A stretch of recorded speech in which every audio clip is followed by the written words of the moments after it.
So, not poison. Maybe it's medicine. Would those herbs do anything in particular? Tom, there's a mystery afoot. Where have you been this last week? Go on, tell me. Well, I've been busy solving the mystery of the mermaid mask for our video review discussion. Good, all right. You figured it out. Your detective work. Well, I have an eye for these things, but if you don't mind, I'm going to ask you a few more questions in this review. So, what is the Mermaid Mask all about? Well, the Mermaid Mask is a continuation of the Grimoire and Sally series. They're detectives. A little pot with a red crayon and a blue crayon. You're not going to pick it up? No? $10 says this turns out to be an important clue. You're on. I started this series back in Tangle Tower in 2019. This is made by SFB Games. They did Snipperclips. They've done Crow Country more recently. It's a small two-brother team with some other developers. It's not a big team, and here they are pumping out another game already. They made this series back way before Snipperclips. All right. Yeah, I remember Snipperclips, great, and also Crow Country, which is also fantastic. Now, this is a detective game. How does it play? How does it work? Tell me about the gameplay a little bit. So the gameplay, it's a point-and-click game, but I was drawn in by the great art. Maybe that's a pun. And from there, it's a whodunit, always trying to figure out how the different pieces work together. Like, it's not just figuring out the very end scenario. Like, there's always little steps along the way. So it's really fun, I find, in my opinion, to be guessing how each clue fits in with each character.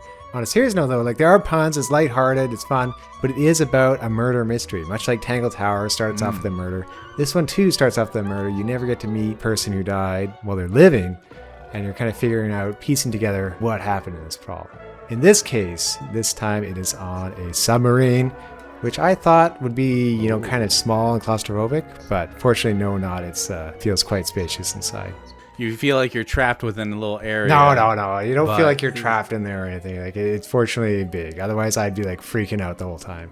All right, so that's cool. Tell me about this art style. What makes it really stand out? Because if I recall, the previous game, Tangle Towers, had this like 2D and 3D world where every character is kind of like outliney and colorful and kind of like super like shapy. Like everything's shapy. It's kind of like a Double Fine type of game, I would say, in heart. Yeah, I guess you kind of put it that way. They really push the characters, push their art style, push their shapes, each character to be unique, and great voice acting to boot throughout the entire game on every single clue and person. Maybe? We don't know that. We don't know what it is.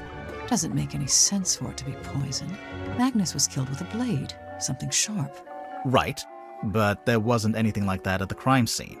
Okay, now I have to see what they are. The pull of the unknown. I realized I should have lied and showed you something of middling rarity to throw you off the scent. Lesson learned, huh? A bit of light reading, It's a book about a hex. So I see, a charming pulp adventure by the looks of it.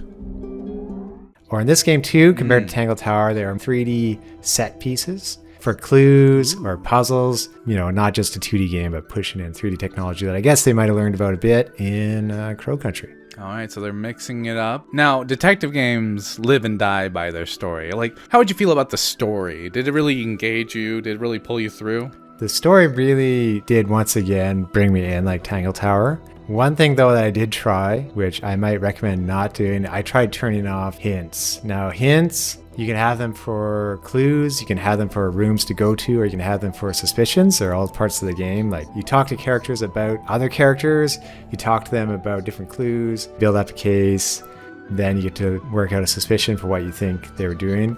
Turning off those hints, I was just like going around for a long time. So like the first chapter and a half, really good pace. And then I kind of reached a wall where it felt like I was just going through clues. And eventually I did get through chapter 2, and at that point the pace like rocketed. I did turn on hints again. I would say the hints, super generous. Generous in that they don't make you feel stupid. They're like light hand holding. So it's not like telling you exactly what to do, but it's enough to where you're like never really walking around aimlessly, because I've had those moments in point and click where you walk around for like half an hour wasting time just walking back and forth between like, what am I supposed to do? So it has a good hint system. Anything else that's standing out for like accessibility or is the hint system what really carries that? I would say the hint system is what carries that, and at any time too, it's not like these hints are being fed to you. You can choose when to click a button. And sometimes they'll let you try first, like figuring out a puzzle, and maybe then they'll kind of say the general direction of the puzzle, like, hey, these things, they should maybe be adding up to something. This piece can rotate and this piece can rotate, but in a certain way. It's not just flat out telling you. So at one point I did get stuck in a puzzle. I'm like, there's no way I'm ever going to figure it out. But doing a couple other puzzles, it's very nice letting you continue on, like maybe what it was doing in chapter 2, and then come back to figure it out later, like after you've had a chance to walk around. You're like, aha, not just beat your head against a wall forever. That sounds pretty good because, like, again, I've had some holdups and sometimes mystery games, which I'm sure it'll get above me, but it also sounds like if someone wants to be really, really working their brain, they can turn it off to really just let themselves figure it out. So it's good that they have the option. And also, like, while you're going through the story, like, they're putting in jokes and different puns too. An old rowing boat. Or what? it only has one oar. Can we look at the control panel? If you promise not to press any of the buttons. I will make no such promise. Oh my god. Any real, like, issues or qualms with this game as you were getting through it? Anything, like, hold you up, or like did things start to, like, wear out, or was it able to carry you through? Like, the story was just, like, really pulled you through to where you just didn't care, you were kind of just locked in? I would say after turning on the hints on, I was pretty locked in, and getting through a couple puzzles that might have been a bit challenging earlier set the guidelines for puzzles later. Some of the puzzles are built in a similar fashion, or like the logic behind them kind of helps you towards the logic to other puzzles later. They're a bit lenient at times, like where you're putting stuff. It doesn't have to be like pixel perfect precision, which is nice. So I found the puzzles to be fair, and like you could go in there and just try to figure them out. So that was something I'm a fan on.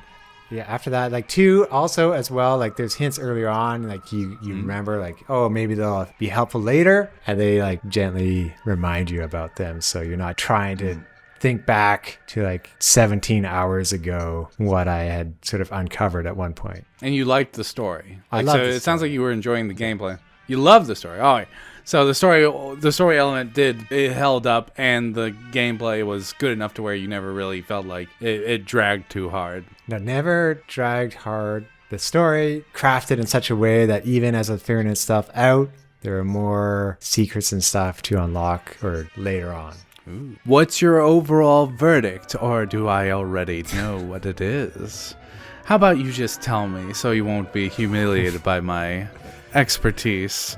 And any final words as well. Okay, for me and the Mermaid Mask, I liked it.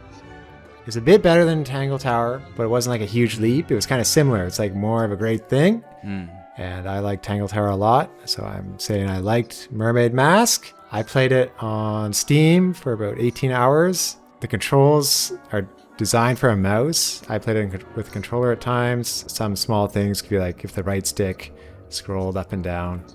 That would have been nice. Is it coming to other platforms? It is coming to Switch 1 and Switch 2 and PlayStation 5 as well. And there's a demo on Steam too. Okay, good. All right. Any final things before we head off and wrap up this case? Wonderful storytelling, masterfully pieced together. Still love the characters in this one. Great twists. There's different things there to throw you off. You are into a story like a whodunit. You'll enjoy this. Great payoff in the end too. Really worth the time. High praise.